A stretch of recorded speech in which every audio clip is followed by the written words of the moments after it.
우리 프리랜서 분들 세금 신고하실 때 절세할 수 있는 방법 같이 볼 거예요. 첫 번째로 공제를 활용하는 거, 소득공제거든요. 소득공제라고 하면 말 그대로 이 소득 금액에서 일정 금액을 빼준다. 내가 그만큼 벌었던 것을 덜 번 것처럼 금액을 줄여준다라는 거죠. 자, 이렇게 소득공제를 받으면 자연스럽게 세율을 적용받는 금액도 적어지기 때문에 세금을 부담한 금액도 적어지게 됩니다. 자, 이렇게 소득공제는요, 크게 오늘 두 가지 볼 거예요. 첫 번째는 인적공제라는 것이고, 두 번째는 노란우산 공제에 대해서 같이 보도록 할 겁니다. 자, 먼저 인적공제를 보도록 할게요. 인적공제라는 것은 말 그대로 그 사람에 관련한 인적사항에 대해서 공제를 해준다라는 거고요. 인적공제는 크게 기본공제와 추가공제 이렇게 두 가지가 있고 이 두 가지를 동시에 적용을 받으실 수가 있습니다. 자, 그러면 기본공제부터 한번 보도록 할게요. 이 표를 보시면 본인, 배우자, 직계존속 등등등 있죠. 자, 우리 소득세법상에서는 내가 부양가족이 있다라고 했을 때 그 부양가족의 숫자만큼 소득 금액을 줄여주는 그런 효과가 있다라는 거죠. 그것을 바로 우리 인적공제 중에 기본공제라고 하는 거고요. 일단 요건이 있다라는 거예요. 그래서 이런 요건을 충족했을 때 부양가족 한 명당 150만 원의 소득공제를 받을 수 있습니다. 자, 그럼 하나씩 같이 보도록 할게요. 근데 먼저 첫 번째로 본인에 대한 소득공제는요, 아무것도 묻지도 따지지 않습니다. 즉, 소득요건과 나이요건 둘 다 따지지 않고 본인 자체로서 나에게 먹여주고 입혀주고 하는 것들을 다 인정을 해주겠다. 그래서 본인은 일단 150만 원 공제 깔고 들어간다라고 보시면 되겠고요. 자, 내가 결혼을 했다, 배우자가 있다라고 하시는 분들은 나의 배우자가 나이는 중요하지 않고요. 소득이 없으신 배우자라고 하면 이 배우자에 대해서 공제를 받으실 수가 있습니다. 자, 이 소득 기준은요, 우리 소득 금액이라고 표현을 합니다. 즉 이익 개념이라고 보시면 돼요. 이 이익 개념으로 1년간 이익 금액이 100만 원 기준이다라고 보시면 되고요. 이 100만 원을 넘지 않으신 배우자가 있다라고 하면 소득 요건이 만족되어서 배우자에 대한 인적 공제를 받으실 수가 있습니다. 자, 그래서 배우자는 소득 요건만 따지면 되신다. 자, 나머지 부양가족, 즉 직계존속, 우리 부모님 그리고 조부모님 다 직계존속에 해당하거든요. 내가 이 직계존속을 부양하고 계신다라고 하면 둘 다 따집니다. 나이 요건과 소득 요건. 소득 요건은요, 아까 전에 말씀드렸던 100만 원 기준 전부 다 동일하게 적용이 되고요.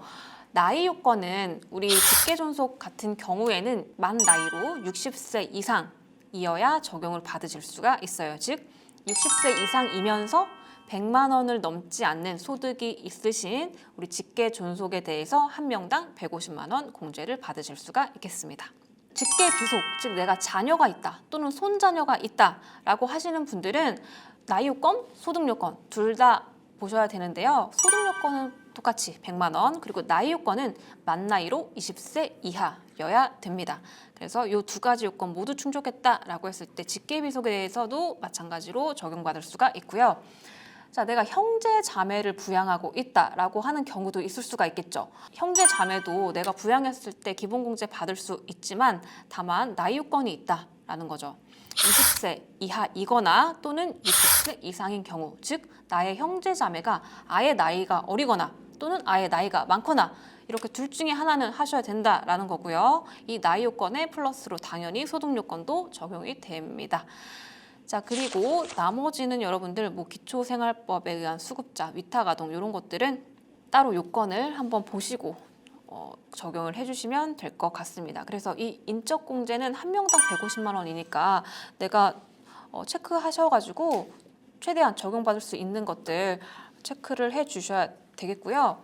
자, 이 기본공제에 추가로 또 공제를 해주는 게 있어요. 추가공제라고 해서 자, 내가 직계존속에 대해서 부양을 하고 있는데 나의 부모님 나이가 70세가 넘어가신다라고 하면 이 기본공제에 추가로 100만 원을 또 공제를 해줍니다. 그래서 70세 이상인 경우에는 경로우대자 공제라고 해서 100만 원 추가로 해주고요.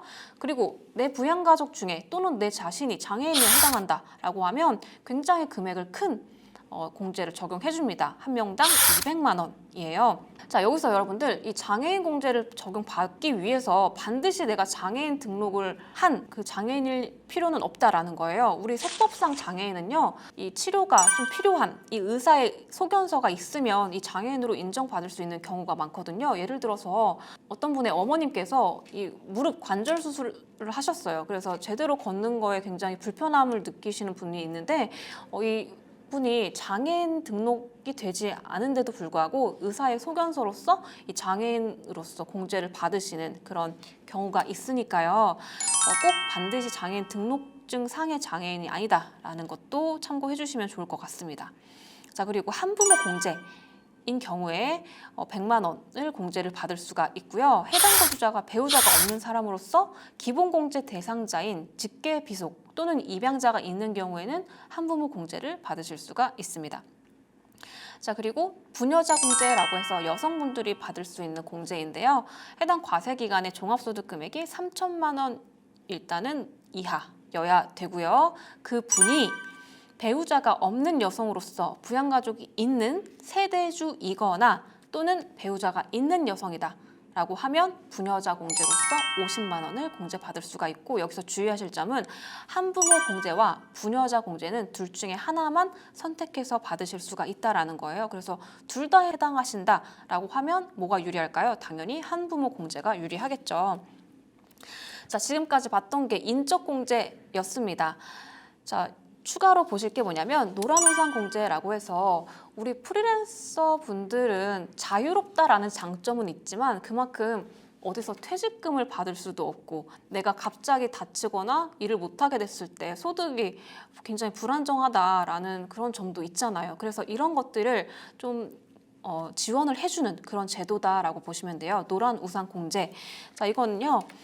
내가 저금을 하는 것처럼 저축을 하는 것처럼 이 노란우산 공제에 불입을 하면 그 불입된 금액에 대해서 소득 공제 혜택을 받을 수가 있어요. 즉 내가 비용 처리를 하는 효과가 있다라고 보시면 되고요.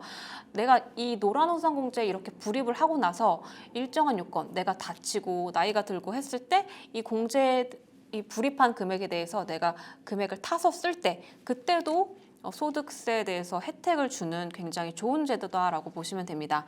그래서 최소 200만 원부터 최대 500만 원까지 소득공제 혜택이 있다라고 보시면 되겠고요. 자, 이 노란우산 공제에 대해서도 내가 복식부기 의무자인지 또는 간편장부 대상자인지에 따라서 여러 가지 세금 혜택이 달라지니까요. 그 부분도 참고해 주시면 되겠습니다. 네, 이렇게 해서 이번 시간 이 프리랜서가 받을 수 있는 공제, 절세 혜택에 대해서 같이 봤습니다. 여러분 수고 많으셨습니다.